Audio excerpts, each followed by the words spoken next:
বাংলাদেশে ইসলামী ব্যাংকে টাকা নাই।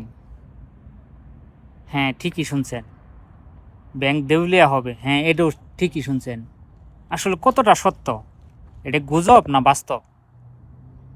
তো একটা জিনিস ভাবেন, বাংলাদেশে যেগুলো ব্যাংক আসলে কাদের টাকা দিয়ে চলে?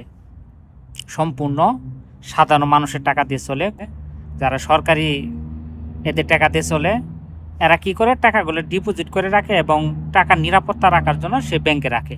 এই টাকা দিয়ে কিন্তু আসলেই সমস্ত বাংলাদেশের ব্যাংকগুলো কিন্তু চলে।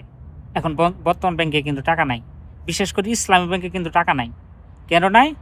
এই যে সবাই বলতেছে যে ব্যাংক বন্ধ হয়ে যাবে, এর জন্য কী করছে? প্রত্যেক গ্রাহক কিন্তু টাকাগুলো উড়াইতেছে।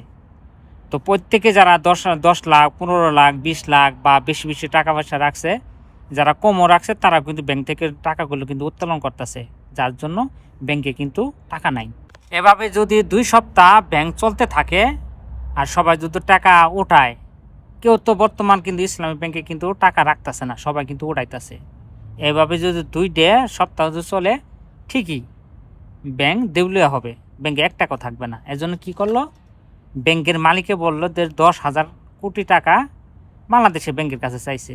এখন যদি বাংলাদেশ ব্যাংক যদি তাকে নুন দেয়, হয়তো এই ব্যাংকটা সচল থাকবো।